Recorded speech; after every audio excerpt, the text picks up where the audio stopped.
Hey everyone, today I got another free PC.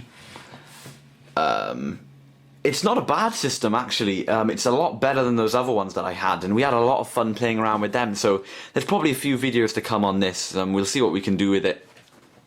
But yeah, this is quite a nice system. Obviously the case is disgusting, it's not coming out very well on the camera, but let me just, you can't really see it, but it's very, very mouldy on the front. Not mouldy, but like sun yellowed, but it hasn't done it evenly. It's done it in like patches, which is quite disgusting. It's your average beige case, but it's actually not bad as far as beige cases go, because it's got this nice sort of shiny thing around the edge. It's got this sort of silver thing, and the buttons are quite nice. So it's pretty cool. It's not, it's not the worst case in the world, but I absolutely hate beige cases just like everyone else does. But anyway, let me just take you through everything on this system. I have opened it up and had a look inside, and I've also hooked it up quickly to install XP. I haven't done any updates or anything like that. I haven't even checked the specs, to be honest with you. I've just stuck the operating system on just so I didn't waste time in this video installing XP. So anyway, let me take you through everything. Up here we have a dual-layer DVD writer, so that's very cool. I mean, for a PC of this sort of era, I'm guessing this is maybe 2005, 2006 at the latest, to have a DVD writer is quite nice. A lot of the consumer PCs just had DVD-ROM drives, so that's quite nice. Coming down then, you can see your three spare 5¼ bays. Then you have your floppy disk drive and a spare 3.5" bay. Here you have your power button, which is sort of see-through and quite nice to press, your reset button and your little LED. Down here we have AMD Athlon 64 X2, so dual-core AMD Athlon 64, which is quite nice. Let's see if it's got the original motherboard and processor in it. I can't really see anyone changing it out, but according to the case, this is a dual-core Athlon 64 system, so definitely a lot better spec than those other ones that I had. Coming around the side then, we have front USB ports, which is nice, or side USB ports. Don't know whether they're 2.0 or not, but I guess they are. Let's take you around the back then before we open it up. Sorry about the noise in the background, that's just my chair. So here we have the back, here's the PSU. You can see by the size of the PSU that the case is quite wide. Here we have a power switch and the power connection. Here we have your PS2s. Here we have your old serial and parallel ports. I think this is an SP diff. Surround sound, possibly. It doesn't look orange. It looks more yellowish, but I guess it is. 4 USB ports. I'm hoping 2.0.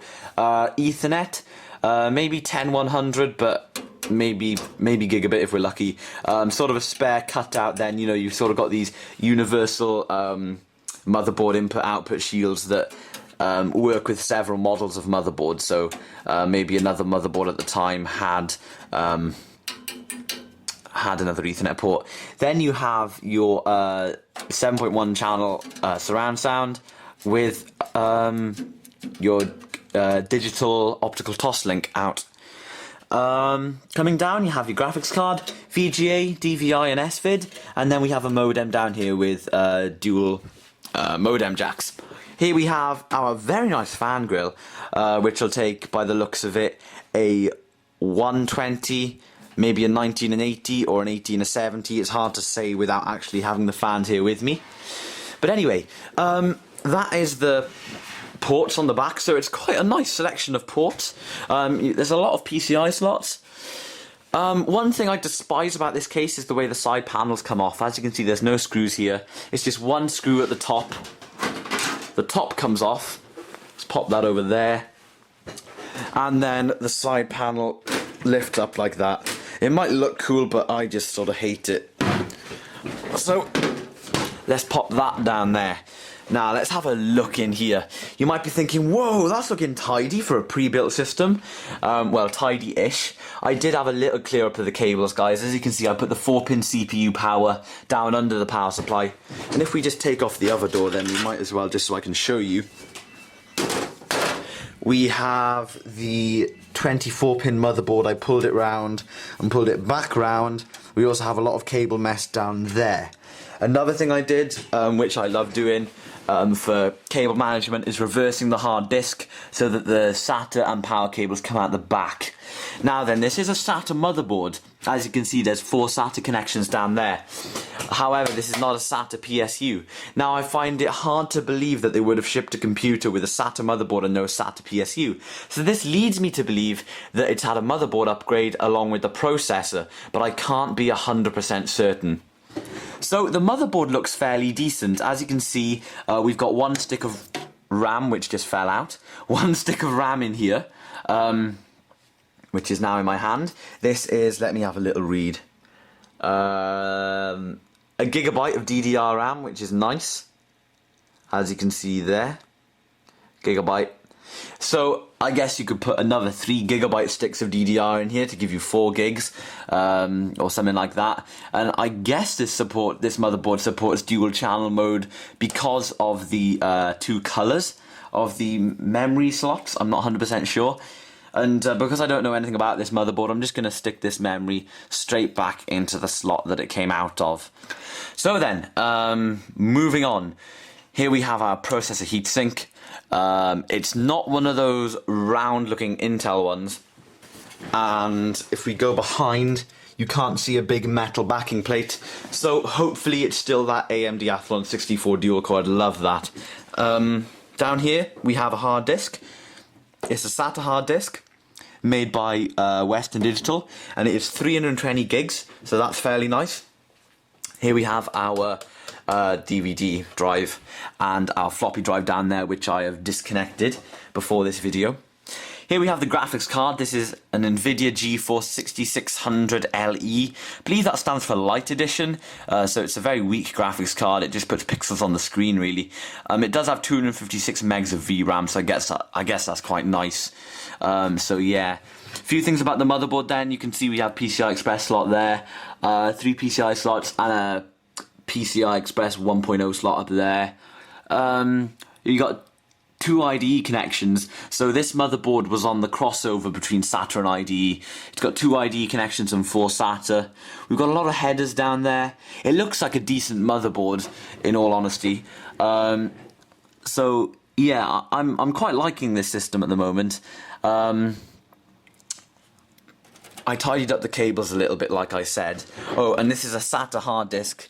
I can't remember if I mentioned this, but there is an adapter on here to adapt Molex to SATA, which I'm not too keen on doing, to be honest with you. If you're going to have SATA stuff, I'd really much prefer to have a SATA PSU. But anyway, at least we can connect the drive to the motherboard. So, before I ramble on any more about this old junky PC, I'm going to plug it in, and we're just going to play about with it. We're going to find out the exact specs. We know the RAM, so it's just processor we're after. We know the graphics and we know the hard disk, so it's just processor that we want to find out. And my guess is it's maybe a 2.2 gigahertz, 2 point something gigahertz, maybe a 2 gigahertz, something like that. I doubt it's under 2 gigahertz. So, because this looks like a fairly nice machine. But anyway, one thing I've just noticed. No case fan. That's another thing that annoys me. You actually see people building their systems without a case fan sometimes. I see a lot of old computers without a case fan, and that does my head in. Okay, so people argue. They say, well, my CPU is cooled, and my graphics card is cooled, and, you know, my power supply is cooled. And I'm just like, yeah, but all your components are creating heat. You got your hard disk, you got your memory. I mean, your graphics card's creating heat, whether there's a fan or not. Everything's creating heat. And it just all builds up in the middle here. And there's nothing exhausting it. This really annoys me. Really does annoy me. And talking of fans as well, I gather, yeah, we do. We have another 120mm fan port on the front. So this isn't necessarily an intake fan because there's no air vents on the front. This is just sort of blow over kind of fan. It won't get much throughput because there'll be nothing to suck from, but it won't be too bad. It's nice to have a bit of a through draft, you know, instead of just exhausting. But anyway, it's quite a big case, so it's not going to be a big problem. You can see we've got USB headers attached and whatnot down here. But anyway, I've rambled on far too much about this now. I'm worried about this PSU. I don't like the look of it. But anyway, let me just get on to the important part, and that is testing out this computer. So we've powered down the G3, so I can't access some of my files at the moment, because this is my little file server and it's doing pretty good. I use it with my 750GB FireWire 400 external hard drive. But anyway, we've unplugged this guy for the moment. He'll need to be plugged back in soon because I depend on him. But anyway, here's the PC down here in my little test setup. One thing I noticed when I was plugging it in is the input-output shield on the back is absolutely horrible. It's loose, it's flexible, and it really isn't nice. So what we're going to do is just switch it on at the back. This thing is alive. Let's press the power button.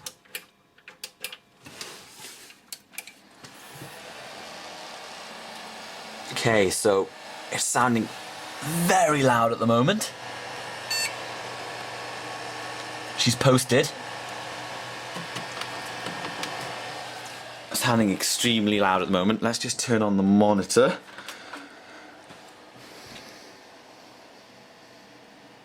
Windows XP is loading up. There's no driver installed for the video card, so that video card fan is going to be going nuts for quite a while. Let me just close the blind, just so we can get a better view in here. Okay. So here we are at the XP desktop, and let's go find out what processor this thing has.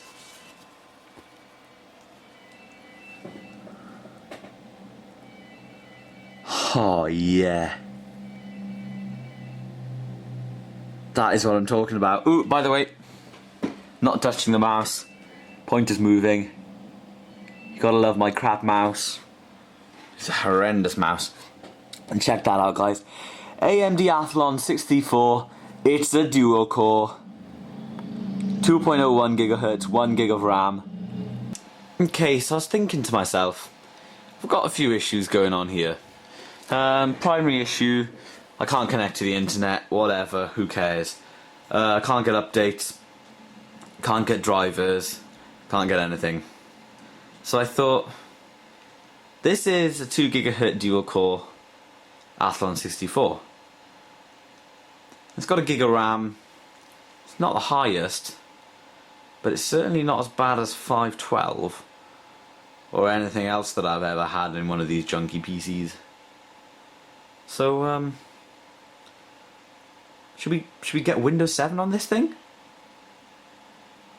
I need to get my Palmat G3 up and running, but I mean, I'm tempted to get Windows 7 on this thing. Let's give it a bash.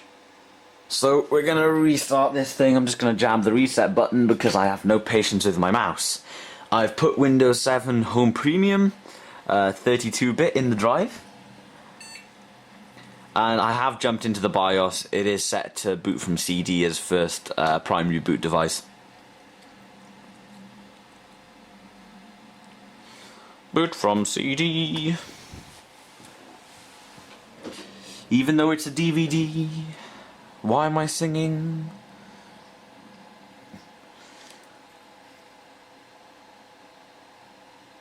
Okay, let's go.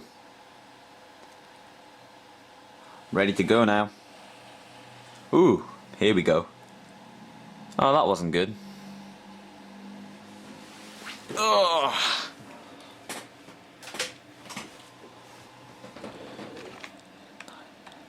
F11 boot menu, probably. Sounds like that optical drive is having problems with my disc. And my camera is having problems focusing. Here we have our boot menu. CD-ROM.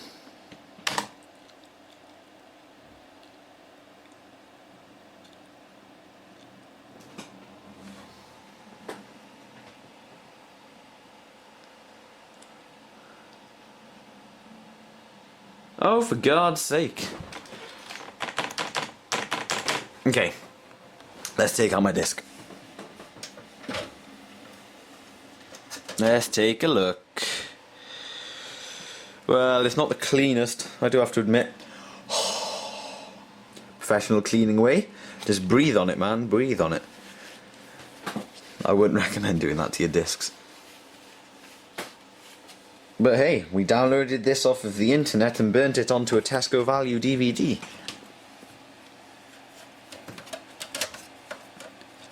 And let's press the close button, because I always push the tray and I feel sorry for the computer. Let's get this thing to fire up from the disk.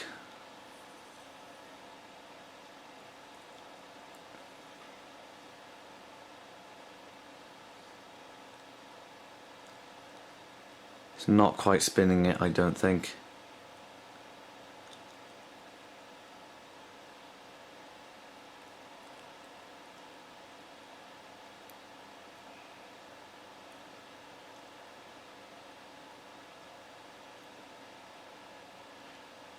Today.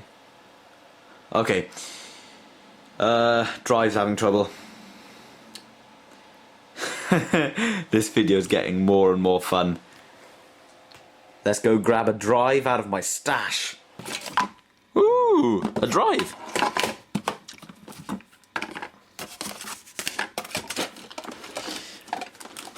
Is it DVD? It's DVD, alright. Let's plug it in. This is how cool people install their optical drives. Let's get the disc out of here.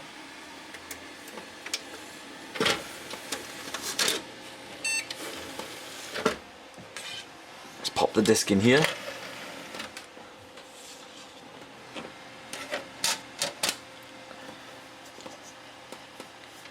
Let's find the button.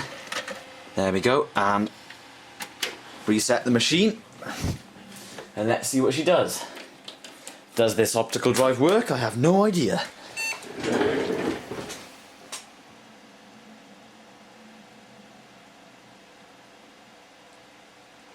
It'd be good if it did.